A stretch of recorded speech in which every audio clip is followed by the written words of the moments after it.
በወልዲያ ከተማ ከደቂቃዎች በፊት ጀምሮ ከባድ ትንቅንቅ እየተደረገ ነው። በከተማዋ የተለያዩ አካባቢዎች ላይ ውጊያ ተቀስቅሷል። የአገዛዝ ወታደሮች ከወደ ፋኖ የተሰነዘረባቸውን ማጥቃት ለመከላከል ሙከራ እያደረጉ ቢሆንም ነገር ግን የኃያሉ ፋኖን ክንድ መቋቋም አልቻሉም ተብሏል።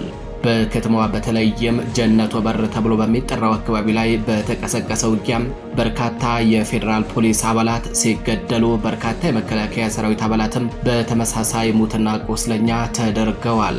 በወልዲያ ዩኒቨርሲቲ ቅጥር ግቢ ዙሪያም ከባድ ትንቅንቅ እየተደረገ ነው። መረጃውን በዝርዝር ተሰሙታላችሁ። በወልዲያ ከተማ ዙሪያ በሚገኙ ጎላ መቻሬ፣ አማየ ሚጫ፣ ውድመን፣ ገብሬ አምባው፣ ዋንዛየና ሰዋ ሜዳ ተብለው በሚጠሩ አካባቢዎች ላይም ከባድ የጨበጣ ውጊያ እየተካሄደ ነው። በዝርዝር ተሰሙታላችሁ።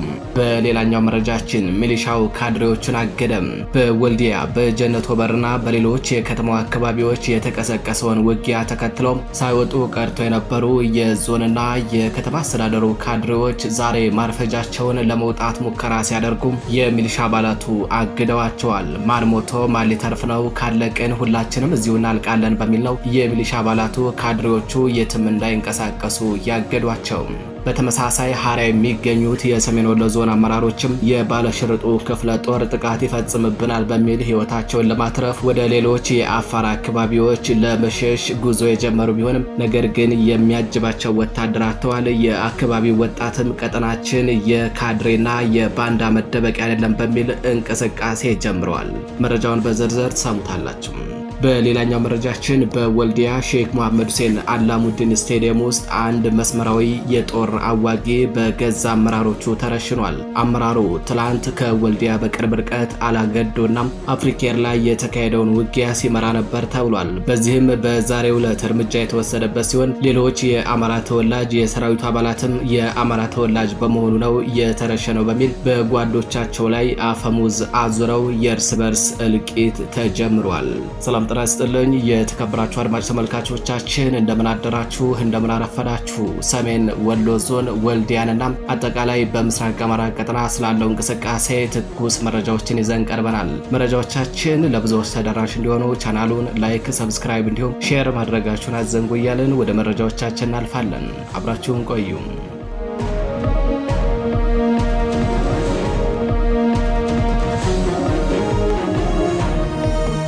በወልዲያ ከተማ ከባድ ትንቅንቅ እየተካሄደ ነው። በወልዲያ ከተማ የተለያዩ ስፍራዎች ላይ የነበሩ የአገዛዙ ወታደራዊ ካምፖችም በፋኖ ሞርተር እየጋዩ መሆናቸው ታውቋል። በከተማዋ ጀነቶ በርን ጨምሮ መሃል መቻሬና በሌሎች አካባቢዎች ላይ ከባድ የሆነ የጨበጣ ውጊያ እየተካሄደ ነው። በወልዲያ ዩኒቨርሲቲ ቅጥር ግቢ ዙሪያ የነበሩት የፌዴራል ፖሊስ አባላትም የተከፈተባቸውን ጥቃት ከመከላከያ ሰራዊት ጋር ሆነው ለመከላከል እየሞከሩ ቢሆንም ነገር ግን በርካቶች የፋኖ አፈሙዝ ሲሳይ ሆነው ቀርተዋል። ከደቂቃዎች በፊት በወልዲያ ሼክ መሐመድ ሁሴን አላሙዲን ስቴዲየም ውስጥ ከሚገኙት የአገዛዙ ወታደሮች መካከል አንድ መስመራዊ አዋጊ ተረሽኗል። አዋጊው የአማራ ተወላጅ ሲሆን ትላንት በአላገዶና በአፍሪኬር የተካሄደውን ውጊያ ሲመራ ነበረም። ዛሬ መስከረም 16 2018 ዓ.ም በበላይ አመራሮቹ ደረቅ እርምጃ ተወስዶበታል ሲሉ የበረም ሚዲያ ምንጮች ገልጸዋል። ይህንን ተከትለው በስቴዲየም ውስጥ የሚገኙ ሌሎች የአማራ ተወላጅ ወታደሮች አፈሙዝ አዙረው ከባድ የእርስ በርስ እልቂት በስቴዲየም ውስጥ እየተካሄደ ነው። በተመሳሳይ ከደቂቃዎች በፊት ፋኖ በከተማዋ ጀነቶ በር ላይ ከባድ ውጊያ ከፍቶ በርካታ የፌዴራል ፖሊስ አባላትን መግደሉን ጣቢያችን አረጋግጧል። በጀነቶ በር በተለይም ዩኒቨርሲቲው ቅጥር ግቢ ዙሪያ ላይ ከባድ የሆነ የጨበጣ ውጊያ እየተካሄደ ነው። በተጨማሪም ስቴዲየሙ የሚገኝበት መሃል መቻሬ፣ ከስቴዲየሙ በቅርብ ርቀት የሚገኘው ደግሞ ጎላ መቻሬ፣ አማየ ሚጫ፣ ውድመን፣ ገብሬ አምባው፣ ዋንዛዬ፣ ሰዋ ሜዳና ሌሎች ከከተማዋ 1 ኪሎ ሜትር በማይሞላ ርቀት የሚገኙ መንደሮች ላይ በአሁን ሰዓት ከባድ የጨበጣ ውጊያ እየተካሄደባቸው መሆኑን የመረብ ሚዲያ የምስራቅ አማራ ቀጠና ዘጋቢዎች አረጋግጠዋል። በከተማው የሚገኙ በተለይም በማር ማቀነባበሪያው ላይ የሚገኘው ትልቁ የሰሜን ምስራቅ እዝ ወታደራዊ ማዘዣ ጣቢያ በፋኖ ሞርተር ተደብድቧል። በዚህም ካምፑ ፈራርሷል። በርካታ የጦር መሳሪያዎችም መውደማቸው ተሰምቷል። በተጨማሪም በካምፕ ውስጥ የነበሩ በርካታ ወታደሮችም ሰውነታቸው ተበጣጥሶ ወድቀዋል ነው የተባለው። በሌላኛው መረጃችን ሚሊሻው የወልዲያ ካድሬዎችን አገደ።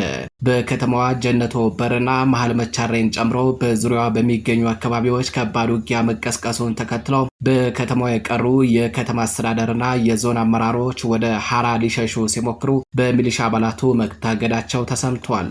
ማን ሞቶ ማን ሊተርፍ ነው? ካለቅን ሁላችንም እዚሁ እንለቅ በሚል የሚሊሻ አባላቱ ካድሬዎቹ የትም እንዳይንቀሳቀሱ ማገዳቸውን የመረብ ሚዲያ ዘጋቢዎች አረጋግጠዋል። በዚህም ካድሬ አሳፍረው የነበሩ ከ30 በላይ ተሽከርካሪዎች በከተማዋ ፒያሳ ዳቦ ቤቱ ላይ ታግደው ቆመዋል። ከተሽከርካሪዎቹ መካከል ለእናቶች ተመድበው የነበሩ አምቡላንሶች ይገኙበታል የተባለ ሲሆን የከተማና የዞን ካድሬዎች በእነዚህ አምቡላንሶች ለመሸሽ ሲሞክሩ ነው በሚሊሻ አባላቱ የታገዱት።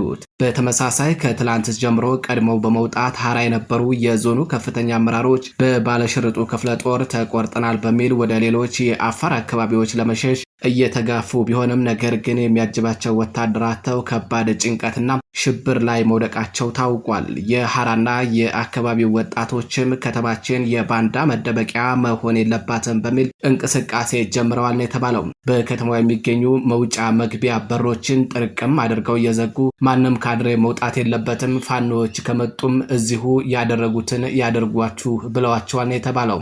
መረብ ሚዲያ ማለዳ ላይ በማህበራዊ ትስስር ገጹ ስለ ከተማዋ እንዲህ የሚል መረጃ አስፍሮ ነበረ። ተቋማትን ከሚጠብቁ በስተቀር ሁሉም የሚሊሻና የአድማ ብተና አባላት ወደ ሐራ አቅጣጫ እየወጡ ነው። ምናልባትም በአዲስ መልክ ተደራጅተው ወደ ገብርኤል ተራራ ሊያቀኑ ይችላሉ በሚል ጣቢያችን ጠቁሞ ነበረ። ገብርኤል ተራራ ላይ የተጠመደው መካከለኛ ርቀት ተወርዋሪ ከባባድ መሳሪያም በከተማዋ ዙሪያ የሚገኙ አካባቢዎች ላይ ጥቃት ሲፈጽም ነበረ። በሼክ መሐመድ ሁሴን አላሙዲን ስቴዲየምና በከተማዋ ጎንደር በር ተብሎ በሚጠራው አካባቢ ላይ በሚገኘው ማር ማቀነባበሪያ ፋብሪካ ውስጥ የተጠመደው መድፍም በከተማዋ ዙሪያ የሚገኙ ገጠራማ መንደሮች ላይ የዘፈቀደ ድብደባ እየፈጸመ እንደነበረ ማለዳ ላይ ጣቢያችን በማህበራዊ ትስስር ገጹ አስፍሮ ነበረ።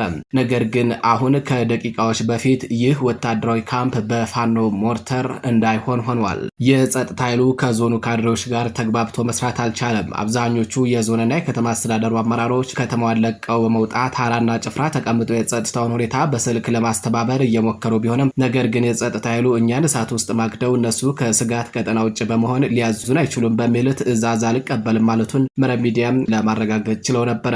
በስልክ ልታዙን አችሉም በሚል ትዕዛዝ አልቀበልም ብሎ የነበረው የሚሊሻና የአድማ ብተና ኃይል አሁን ደግሞ በከተማዋ ቀርቶ የነበሩ የዞኑና የከተማ አስተዳደሩ ካድሬዎች ለመውጣት ሙከራ ሲያደርጉ አግዷቸዋል። የሸሹ የዞኑ አመራሮች ወደ ከተማዋ ተመልሰው ጸጥታውን እንዲያስተባብሩ የክልሉ ጸጥታ ቢሮ ትዕዛዝ ያስተላለፈ ቢሆንም ነገር ግን የዞንና የከተማ አስተዳደሩ አመራሮች እንኳን ወደ ከተማዋ ሊመለሱ ይቅርና ሐራን ለቀው የሚወጡበት መንገዳቸው በጭንቀት ላይ ወድቀዋል። ከተማዋን ለቀው ወደ ሐራ አቅጣጫ እንዲወጡ ከተደረጉ የሚሊሻና የአድማ ብተና አባላት መካከል በርካቶች የጠፉ ሲሆን የሚጠፉትን ፍለጋ በከተማዋ አሰሳ እየተደረገ ቢሆንም ነገር ግን የፋኖ ጥቃት እያየለ በመምጣቱ ሁሉም የጸጥታ ኃይል ህይወቱን ለማዳን ሽሽት ጀምሯል። የተከበራችሁ አድማጭ ተመልካቾቻችን ወደ ሌላኛው መረጃችን አለፍን። የገዢው ብልጽግና ቡድን ተላላኪ የሆነው መከላከያ ሰራዊቱ ከወደ ፋኖ የተሰነዘረበትን ጥቃት መቋቋም ባለመቻሉ ውርጌሳ፣ ውጫሌ፣ ገንፎ ጨፌና በአካባቢው ሌሎች ትልልቅ ወታደራዊ ስትራቴጂክ ጠቀሜታ አላቸው የሚባሉ ቦታዎችን ለቆ ወደ ሐይቅና ደሴ ከተሞች እየሸሸ ነው። ከወልዲያ ደሴ ጥቁር አስፓልቱን ተከትሎ ከወልዲያ በቅርብ ርቀት ከምትገኘው ሰምቦ ቀበሌ ጨምሮ ስሪንቃ፣ መርሳ፣ ውርጌሳ፣ ገንፎ ጨፌ፣ መሃል አምባ፣ ሌብሶ፣ ውጫሌና ከሐይቅ በቅርብ ርቀት የሚገኘው ጃሪ በፋኖ ቁጥጥር ስር ገብተዋል። ከወልዲያ ጋሸና ባለው ደግሞ ከወልዲያ በ2 እና 3 ኪሎ ሜትር ርቀት ጀምሮ የሚገኙ አላገዶም፣ አፍሪኬር፣ ቃሊም፣ ስሪንቃ፣ ሰቀላ፣ በቅሎ ማነቂያ፣ ደቦት፣ ድልብ፣ ቀበሮ ሜዳ፣ አሁን ተገኝ፣ ሐሙሲት፣ እስታይሽ እስከ ጋሸና ጥግ ድረስ በፋኖ ቁጥጥር ስር መግባታቸው ታውቋል። ሐይቅና ደሴ፣ ወልዲያና ላሊበላ 360 ዲግሪ በሙሽሮቻቸው ተከበው እንግዶቻቸውን ሊቀበሉ ሸረ ጉዳቸውን አብዝተዋል። የተከበራችሁ አድማጭ ተመልካቾቻችን በሰሜን ወሎ ዞን ቀጠና ስላለው አሁናዊ ሁኔታ እየተከታተለን መረጃዎችን የምናደርሳችሁ ይሆናል። አብራችሁን ቆዩም።